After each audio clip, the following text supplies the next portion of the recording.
नमस्कार। कहते हैं ईश्वर ने एक सुंदर सी रचना की है ये संसार, और इस संसार में न जाने कितने ही ऐसे प्राणियों को बसाया है जिसके कई रूप और प्रारूप हैं। और इस संसार में जो प्राणी हैं उनमें सर्वश्रेष्ठ प्राणी है मनुष्य। इसलिए ईश्वर ने मनुष्य को स्वयं अपने हाथों से अलंकृत किया है और उसे कई गुणों से सजाया संवारा है। मनुष्य के अंदर में सोचने, समझने, एहसास करने, कल्पना करने की शक्ति उसने प्रदान किया है। इसलिए इस पृथ्वी का सर्वश्रेष्ठ प्राणी है मनुष्य। उन्हीं मनुष्य में बहुत सारी चीज़ें ऐसी होती हैं, जैसे कुछ होते हैं कलाकार, कला से संपन्न होते हैं, कुछ होते हैं साहित्यकार, यानी साहित्य से संपन्न होते हैं। और ये जो दो चीज़ें जो कि हमारे जीवन में बहुत ही महत्व रखते हैं। कला को अगर मैं परिभाषित करूं तो कला छात्रों में अपनी सृजनता को व्यक्त करने का एक माध्यम है, उनके अंदर कौशलता को व्यक्त करने का एक माध्यम है। और इस तरह से जो परिभाषाएं हैं साहित्य के साथ, साहित्य जो है वो है सृजनात्मक और आलोचनात्मक करने का, छात्रों के अंदर में ये प्रवृत्ति को प्रदान करती है। तो आज कला और साहित्य के बारे में हम परिचर्चा करेंगे, और इस परिचर्चा में भाग लेने के लिए हमने अपने दो मेहमानों को स्टूडियो में आमंत्रित किया है। तो हमारे पहले मेहमान हैं डॉक्टर इतू सिंह। नमस्कार। और हमारे जो दूसरे मेहमान हैं वो हैं डॉक्टर राम प्रवेश रजक। नमस्ते जी। तो आज हम इस विषय पर चर्चा करेंगे और शुरुआत करते हैं कला से। तो हम डॉक्टर इतू सिंह से जानना चाहेंगे कि कला हमारे जीवन में क्या महत्व रखती है। नमस्कार। कला के बिना मनुष्य जीवन की कल्पना नहीं की जा सकती। जब से मनुष्य ने जन्म लिया और इस धरती पर उसके कदम पड़े, जब से उसने सोचना शुरू किया, दुनिया को देखना शुरू किया, उसके भीतर जब से सौंदर्य बोध उत्पन्न हुआ, जिसको हम एस्थेटिक सेंस कहते हैं जी, तब से उसने रचना शुरू किया। जब उसके पास शब्द नहीं थे तो वो चित्र बनाता था, जब शब्द आए तो उसने कविताएं बनानी शुरू की। तो कला का जन्म मनुष्य के बोध के साथ जुड़ा हुआ है और यह आज भी जारी है और अनंत काल तक जारी रहेगा। तो जब यह सौंदर्य बोध ही है मनुष्य का जो कला को मनुष्य के साथ लगाए रखा है। जी, जैसे और हम कहते हैं कि कला तो है ही, कला हमारे जीवन के लिए एक अभिन्न अंग है, लेकिन साहित्य भी साथ में बहुत ही महत्वपूर्ण है। सर, मैं आपसे जानना चाहूँगा कि साहित्य आपके जीवन में क्या महत्व रखती है। जी, मेरे जीवन में साहित्य का बहुत महत्व है। एक श्लोक है, हितने सहितम साहित्यम साहित्यस्य इति भावा इति साहित्य। तो इसका अर्थ मतलब है कि ब्रह्मांड में, पूरे सृष्टि में जो भी हम देखते हैं, जो भी जिस चीज़ को हम महसूस करते हैं, या जो भी हमारे आसपास जो घटित घटनाएं होती हैं जिससे हमारी अनुभूति जो है उद्वेलित होती है, वो सारी चीज़ें, वो सभी चीज़ें जो हैं वो साहित्य है। और साहित्य कहीं ना कहीं मनुष्य को, और उस साहित्य मनुष्य को एक समृद्ध जीवन देता है जी, और उसको एक जीवन जीने की शैली प्रदान करता है जी, और एक मनुष्य को मनुष्य होकर जीना सिखाता है। साहित्य तो एक सृजनात्मक भी है, जैसे कि सृजन करता है और वो विकास करता है जी। तो मैम, आपसे ये जानना चाहेंगे कि साहित्य के भविष्य क्या है साहित्य के। देखिए, आज हम 21वीं सदी के जिस पड़ाव पर खड़े हैं, उस समय हमारी प्रौद्योगिकी, टेक्नोलॉजी जिस स्तर पे पहुंच चुकी है, उस स्तर पे आज AI जनरेटेड लिटरेचर आ रहा है। ऐसे साहित्य रचे जा रहे हैं जो मनुष्यों द्वारा नहीं, मशीन द्वारा रचा जा रहा है जी। तो साहित्य का भविष्य के प्रति चिंता हमारी निश्चित रूप से आज होनी चाहिए। क्या होने वाला है या क्या हो सकता है। इन मशीनों ने इंसानों को हरा देना है या इंसान की मेधा और उसकी मौलिकता जीवित रहेगी। ये चर्चा लगातार बनी हुई है और ये एक चलती हुई प्रक्रिया है। और ऐसे ऐसे नई खोजें आ रही हैं जिससे पता चलता है कि मशीन जो है आपके लिए कहानी लिख देगी, बच्चे लिख रहे हैं, और वो कहानी ही नहीं लिख देगी बल्कि हर कहानी का अलग अलग प्रारूप आपके सामने रख देगी। तो जो मनुष्य की साहित्य रचने की एक साहित्यकार को हम जो ब्रह्म सदृश मानते थे, उसको एक बड़ी चुनौती तकनीक ने दी है। तो ये तकनीकी युग में साहित्य के भविष्य को लेकर एक विस्तृत चर्चा होनी चाहिए, और ये चिंतन का विषय है। भय का विषय तो मैं बिल्कुल नहीं मानती, क्योंकि इंसान पर विजयी हो पाया हो ऐसी तकनीक अभी तक तो नहीं आई है। जी बिल्कुल बिल्कुल बिल्कुल। तो साहित्य जैसे जो चीज़ है, साहित्य भले ही तकनीकी से बन जा रहा हो, लेकिन हम तो जानते हैं कि मौलिकता ये कभी नहीं खो पाएगा। सर, क्या आप समझते हैं कि ये मौलिकता को भी खो सकेगा? जो तकनीक मनुष्य ने बनाया है, टेक्नोलॉजी जो है वो इंसान ने बनाया है, वो इंसान के द्वारा बनाई गई वो तकनीक है। तकनीक कभी भी मुझे नहीं लगता कि वो इंसान की जगह ले सकती है। और क्योंकि मनुष्य अगर है तो मनुष्य के अंदर मनुष्यता है, एक संवेदनशीलता है, प्रेम है, सहानुभूति है, भाईचारा है, एक दूसरे के लिए किसी भी समय किसी भी विपरीत से विपरीत परिस्थिति में मनुष्य ही खड़ा रह सकता है। तकनीक एक साधन है, वो विकल्प है, वो सहारा नहीं बन सकता। तो मुझे नहीं लगता कि वो मनुष्य का कभी वो स्थान ले पाएगा या फिर उसका पूरक आने से, हाँ, उसका पूरक कभी नहीं बन सकता, उसका तात्पर्य कभी नहीं बन सकता। उसके आने से मनुष्य को कोई खतरा नहीं है। वो एक विकल्प है कुछ अच्छा करने का, कुछ जल्दी करने का। पर मनुष्य निश्चित तौर पे एक ईश्वर की, प्रकृति की बहुत बड़ी देन है और वो बहुत बड़ा निर्माण है, उसका स्थान निश्चित तौर पे तकनीक नहीं ले सकता। जी मैम, कला के बारे में अगर हम जानना चाहें, कला को किन किन संदर्भों में हम देख सकते हैं? देखिए, कला को लेकर पश्चिम, वेस्ट का और हमारे पूर्व के विचारों में थोड़ा सा अंतर है। जी, हमारे यहाँ कलाओं ने हमारे पूरी संस्कृति को अभिव्यक्त किया है। अगर किसी भी देश और दुनिया के किसी कोने की संस्कृति को समझना हो तो आप उनकी कलाओं की ओर जाते हैं। अब कलाओं के विभिन्न क्षेत्र हम सभी जानते हैं, वो संगीत है, नृत्य है, मूर्ति कला है, चित्रकला है। विभिन्न कलाओं के भीतर मनुष्य अपनी भावनाओं को अभिव्यक्त करता रहा है, और साथ ही उसका एक बहुत बड़ा रूप साहित्य भी हमें दिखाई देता है। तो इन कलाओं की विविधता और इन कलाओं के भीतर अपने समय और अपने काल के जो आवेग हैं वो आपको दिखाई देते हैं, और उन आवेगों के माध्यम से हम न सिर्फ अपने इतिहास को जानते हैं बल्कि हम अपने वर्तमान को समझते हैं, और साथ ही साथ हम अपने भविष्य की कल्पना भी कर सकते हैं। तो कलाएं सिर्फ देखने, छूने या मनोरंजन की चीज़ नहीं है, इसमें हमारी पूरी संस्कृति की आत्मा का निवास होता है। इसलिए उनको बचाना और संरक्षित करना भी अत्यावश्यक होता है। जी बिल्कुल। कला के बारे में लोगों की अलग अलग धारणाएं होती हैं, बहुत सारी धारणाएं हैं कि कला बस एक छोटी सी सीमित सी है, जैसे कि किसी ने नृत्य कर लिया या किसी के अंदर में कोई कलाकारी का गुण। तो कला क्या सिर्फ इतने तक ही है या कला का और भी विस्तार रूप है? सर, मैं आपसे ये जानना चाहता हूँ। जी सर, बिल्कुल कला का बहुत विस्तृत रूप है। कला मेरे नज़रिए में जो है बहुत स्थान रखता है, क्योंकि जब भी हम बात करते हैं, है ना, तो किस तरीके से हमें बात करना है, बड़े से, छोटे से, एक शिक्षक से, डॉक्टर से या किसी भी वर्ग से, तो वो चीज़ कहीं ना कहीं हमारे वो सौंदर्य चेतना से और हमारी कला से आती है। जी बिल्कुल, है ना। और जब भी हम किसी चीज़ को प्रस्तुत करते हैं तो वो हमारी प्रस्तुत करने की कला होती है। जी बिल्कुल, तो बिल्कुल, उसका तो जीवन में बहुत योगदान है और उसका स्थान कोई नहीं ले सकता। कला बिल्कुल बिल्कुल हर चीज़ के लिए एक कला है। जैसे आप किसी से बात करते हैं, ये भी एक कला है। हाँ। और किसी के साथ जब हम मिलजुल करके उसके साथ व्यवहार करते हैं, ये भी एक कला है। जी। कला का विभिन्न रूप है। अगर कला को किसी तरह एक सीमित दायरे में हम रखें तो ये बिल्कुल ही गलत होगा। कला और साहित्य दोनों ही एक दूसरे के पूरक हैं। चूँकि साहित्य में आपकी रुचि ज़्यादा रही है, साहित्य में आपका एक प्रकाशन भी रहा है, मैं आपसे जानना चाहूँगा साहित्य को कहाँ तक हम विस्तार से देख सकते हैं?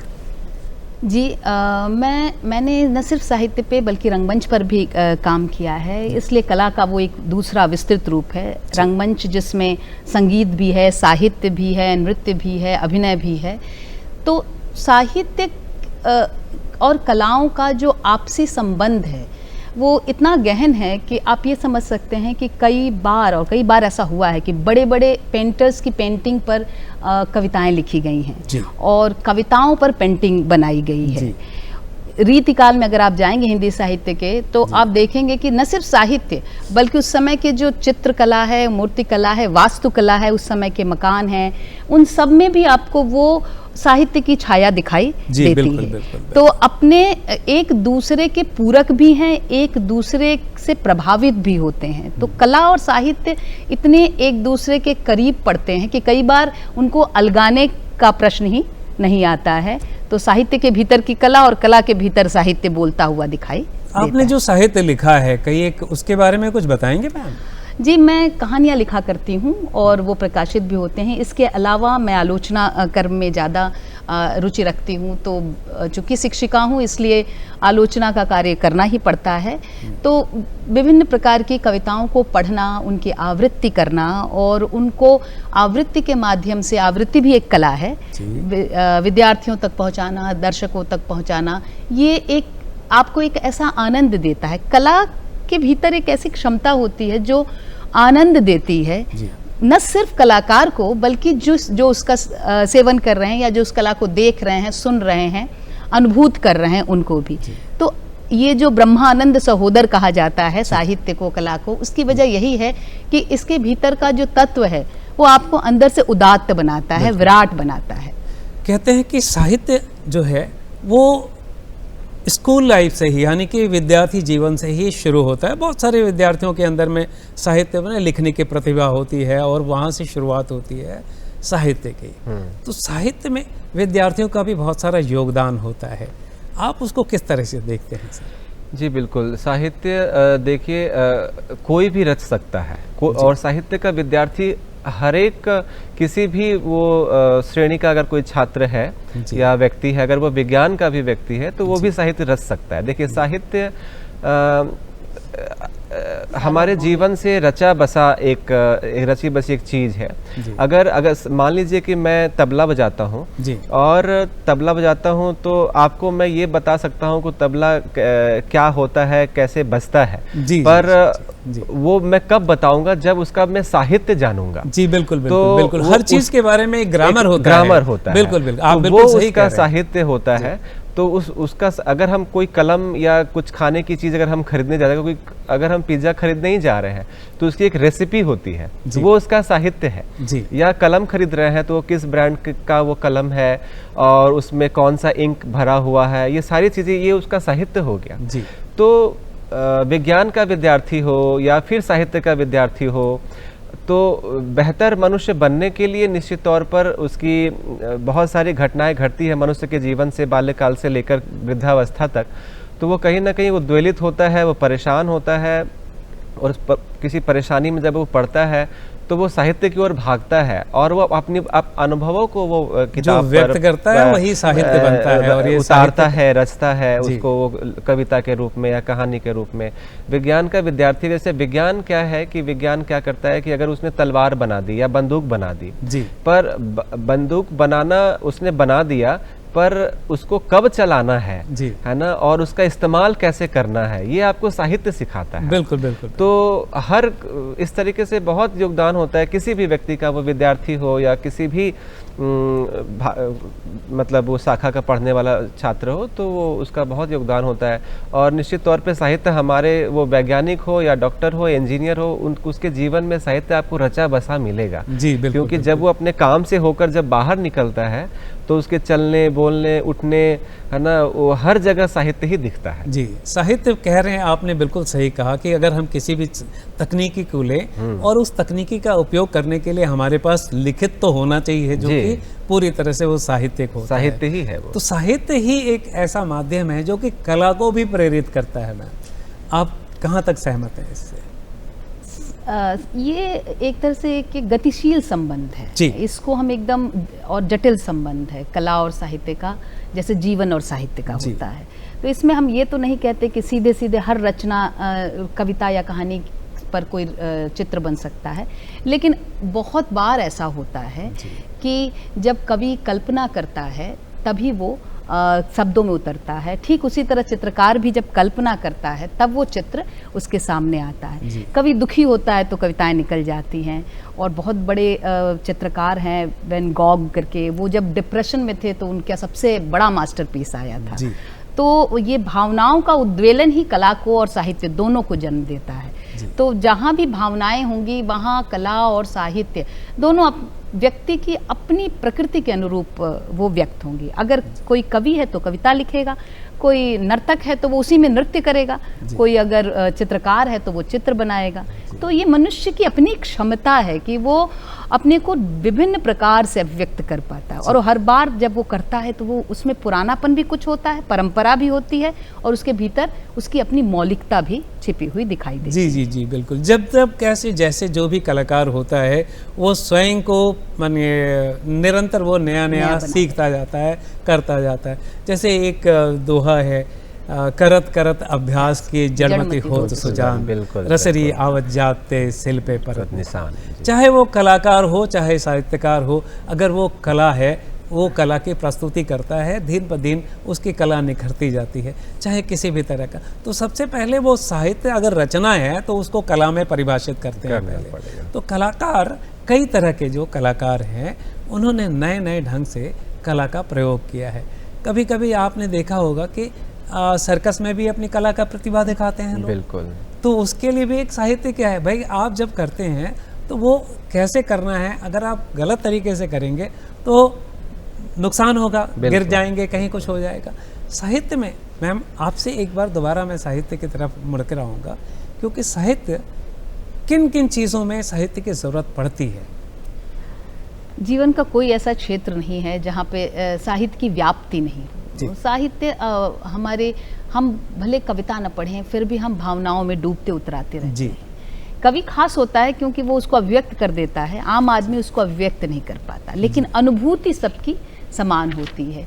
और निश्चित रूप से कविता साहित्य के भीतर, कविता मतलब साहित्य के विभिन्न रूपों के भीतर एक संतुलन और सामंजस्य की जरूरत होती है, जिससे वो सुंदर बनता है। तो आप कुछ रचने बैठते हैं और उस रचना के भीतर अगर दूसरों तक पहुंचने की ताकत नहीं हो, दूसरों को प्रभावित करने की ताकत नहीं हो, तो आप चाहे खुद को पढ़कर खुश हो लें, लेकिन वो साहित्य वहाँ तक नहीं पहुँचता जहाँ उसे पहुँचना चाहिए। तो एक तारतम्यता और सामंजस्य और एक बड़ा दिल, जिसको हम कहते हैं अनुभूति, जो दुनिया की समस्याओं को भी अपने भीतर समेट कर तब बोलता है, वो साहित्य होता है। तो जहाँ परहित कहते हैं, परहित सरिस धर्म नहीं भाई, तो साहित्य भी परहित की भावना से ही रचा जाता है, तभी वह साहित्य होने लायक कहलाता है। बिल्कुल बिल्कुल। तभी तो आज जितने भी साहित्यकार हैं वो आज अपनी अपनी जो छवि बना कर रखे हैं, वो उन साहित्य की जो उन्होंने उस पर परिभाषित किया है, जो कुछ भी लिखा है, वो एक अद्भुत सी है, अद्भुत है। और सर मैं आपसे एक बात जानना चाहूँगा सर, जैसे आप लोग साहित्य को पढ़ाते हैं बच्चों में, क्या प्रेरणा देते हैं, उनको बताते हैं, कैसे साहित्य के लिए क्या कहते हैं आप उनसे? जी बिल्कुल। जब भी एक साहित्य का विद्यार्थी होने के नाते ये हमारा बहुत दायित्व बड़ा है कि हम अपने साहित्य के विद्यार्थियों को सब कुछ बनने के लिए कहते हैं कि आप जीवन, चूँकि उनका बहुत बहुत बड़ा जीवन है मनुष्य का, तो उनको हम यही कहते हैं कि आप सब कुछ बन जाइए, मगर एक अच्छा इंसान ज़रूर बनिए, है ना। क्योंकि तकनीक भी हमारे पास है, आज डिजिटल युग की बात हो रही है, AI आ गया जैसा कि दीदी ने कहा, और लोग एक तरीके से क्या कहें कि बहुत शॉर्टकट वाले रास्ते पर भी जा रहे हैं जी।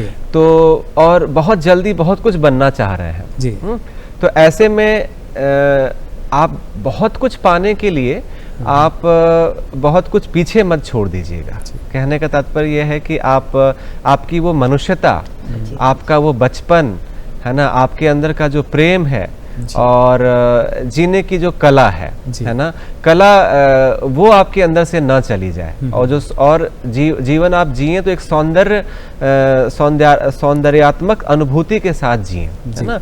मतलब कला ना चली जाए, इसका कहने का मतलब क्या है कि कला को मैं उस तरीके से देखता हूँ कि जो एक परफॉर्मिंग आर्ट है, जिसको एक हम उसको जो हम प्रस्तुत करते हैं, जिसको हम देखते हैं, और एक कला है जो हम जीते हैं, है ना।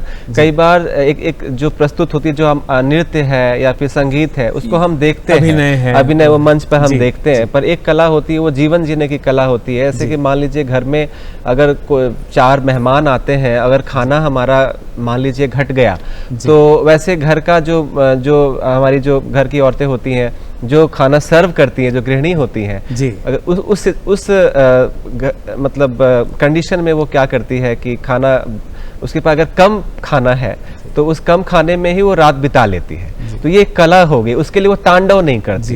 इससे शांति भी बनी रही घर में, और उसका है ना, उसका जो आतिथ्य भाव भी है वो भी झलक गया। तो ये सारी चीजें, और क्या है, कला एक ऐसी चीज है जो ना मनुष्य को मनुष्य बनाता है। कहते हैं कि अगर हम कोई गीत गा रहे हैं, अगर हम इस यहाँ से अगर हम ओम कह रहे हैं, हाँ, तो यही वो जगह है जहाँ से हम अल्लाह भी कहते हैं। तो ये तो बहुत बड़ी बात हो गई ना। ओम के लिए और अल्लाह के लिए हमारे पास कोई दूसरी जगह नहीं है। तो ये मनुष्यता कंठ ही है जो कि सब कुछ, हाँ, तो कला ही है। ये जो भाईचारा, ये जो प्रेम है, ये तो कला ही दे रही है, और कला यही सिखा रही है। तो और एक छात्र विद्यार्थी होने के नाते साहित्य का मैं वही उनको कहता हूँ कि आपके अंदर की वो मनुष्यता, वो संवेदनशीलता आपके अंदर बची रहनी चाहिए, तभी आप पूरे देश को, समाज को आगे लेके जा सकते हैं। बहुत सही कहा आपने। और एक बात आपने बहुत अच्छी कही कि जो गृहिणी होती हैं, उनके अंदर जो क्षमता है वो बहुत ही अद्भुत होता है, क्योंकि गृहिणियों के बारे में कहा जाता है कि वो गृह लक्ष्मी होती हैं। बिल्कुल, वो थोड़े में भी हर चीज़ को संभाल लेती हैं, कर लेती हैं। ये उनका मतलब, उनके लिए शत शत प्रणाम है उनको। तो आज जो हमने परिचर्चा की इसके बारे में, कला और साहित्य के बारे में, ये बड़ा ही प्यारा रहा, बहुत अच्छा रहा। और आप दोनों ने हमारे दर्शकों को बहुत अच्छे ढंग से इसके बारे में विस्तार से बताया, कला और साहित्य के बारे में। सचमुच ये अद्भुत है, क्योंकि कला और साहित्य दोनों एक दूसरे के पूरक हैं। कला के बिना साहित्य नहीं है, साहित्य के बिना कला नहीं है। तो ये आप दोनों का मतलब ये बहुत ही अच्छा रहा कि आप दोनों ने इस चीज़ को हमें समझाया और हमारे दर्शकों को बताया। तो चलिए, हमें बहुत अच्छा लगा, और आप दोनों हमारे स्टूडियो में आए, आप दोनों ने इसके बारे में बताया। तो आज की परिचर्चा हम यहीं समाप्त करते हैं, और अगले किसी विषय पर हम फिर बात करेंगे। तब तक के लिए नमस्कार। नमस्कार।